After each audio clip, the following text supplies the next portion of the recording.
been like, and kind of show you how we got to the wonderful things you saw in the hallway here. You're going to hear from all my partners again on the stage, the roles they played, and get a chance to hear. And then we're going to hopefully have a chance to chat with you afterwards. We're going to pull our chairs up and have a panel discussion, questions you might have. But we'll kind of take you through a quick little ride here of kind of where we've been, and where we're going.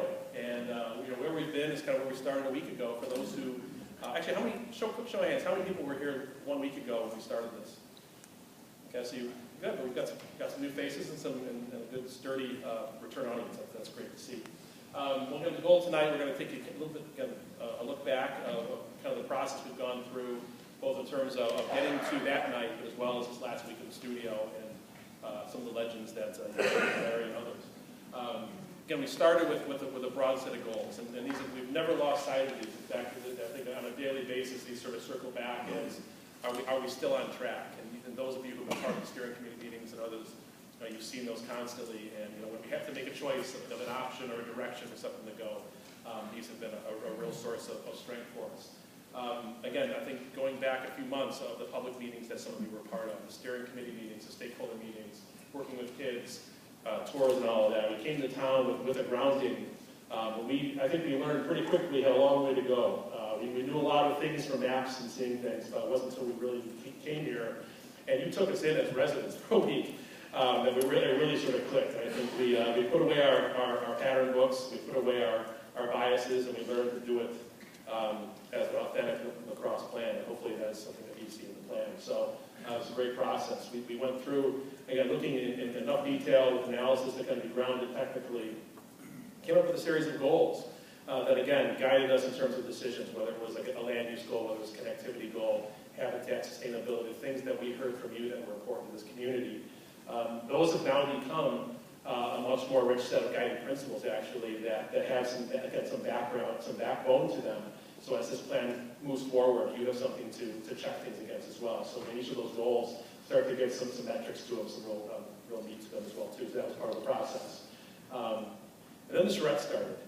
And it was like a wonderful experience. I think we had, the first night, we kind of started the process. We went on some of us, it was a daily basis, a tour of land and water. Many of you were with us on that tour, the water tour, the many site tours that Larry and the team that led. And again, each time we learned something, you learned something, we ground ourselves, we do a design. Ed would go drive at midnight and go see what roads looked like, to see if Copeland really worked. I think Chad walked every night to see whether his drawings were working. Steve was in the river without soap.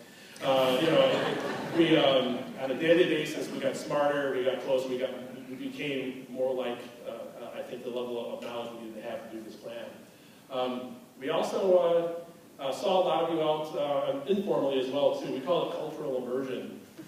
Larry took us to the top of the mountain and gave us a different perspective, which was really enlightening. And you start to see coolies became green fingers, which start to become a core of the project. So, this became, again, an authentic project that was, again, uniquely grounded here. We made it to Dave's Guitar Shop. You'll hear, I think everybody on this team plays some instrument, or 2 or 3, depending on the person, except for Larry. But, Larry plays percussion with us now. So we actually played the popcorn. We got some people there. So we were out and about, and we saw people at breakfast. And so we really became part of this community. And we probably learned as much. I think, Tom, you had coffee every morning with the group. And so, and again, that is part of this process. Yeah, Insensitivity Club, I think. Honorary member. So again, just as important as touring and doing maps was literally getting ourselves grounded here. And that's one of the beauties of this process. You have enough time to take a deep breath and do it. And yes, you do go to 1 in the morning and start at 7 in the morning, but that's how you learn, that's how we got as far as we did. So again, thank you for those who were part of that process and shared their stories with us, because it really did help. When we got into the charade, again, 1 week ago tonight, we were in this room doing a series of lectures sort of like this, but as well as people rolling up their sleeves, playing Mixopoli with Tom in the upstairs, sketching out plans. We ended up with, I think, 5 different plans that came out of that, as well as Tom, you had 6 tables for Mixopoli. So again, a lot of great ideas, which really kind of turned into kind of our core framework program, which we move forward with. The idea of public, you can see it kind of on the right up here. There were 10 of them, public gathering spaces. Everyone agreed that this had to be a place not only to live, but to visit and embrace folks. To really make better connections from a north-south perspective.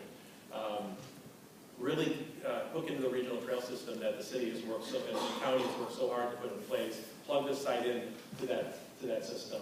Really do our best with the wetlands and natural systems. We heard over and over how important that system is, not only to this region, but to this site.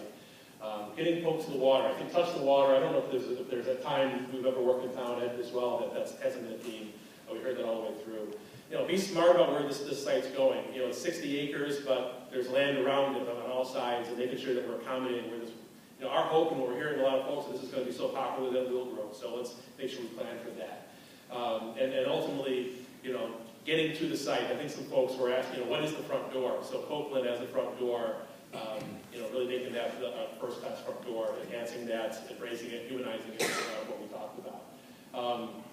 Saturday night, we actually had a team open. We had a little open mic, so we had some fun. And actually, some folks did come from outside as well too. Nobody played with us, but we all played. But mostly, this was the scene. It was from 6:30 in the morning till 1 in the morning, some cases, of just constant evolution. I think Tom was here last week, talked about the feedback loops.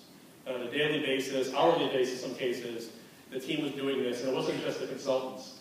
You know, you have, you know, again, everyone these scenes, it's Amy and Chad, it's Larry, it's Tim drawing with Bob and Ed. This was the process, which again, we're getting smarter through that process. It's becoming your plan through that process as well, which is a key piece of this.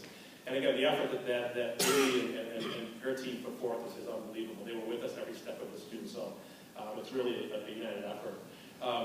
Regular basis, we had touch points with the community, with steering committees, basically taking those 5 plans that were started in this room or out in the hallway, up to 8 plans, and then down to 2 plans, and then down to 1 plan. And I think at about 1 in the morning, that's when Andrew pulled that together last night, we were down to 1 finally.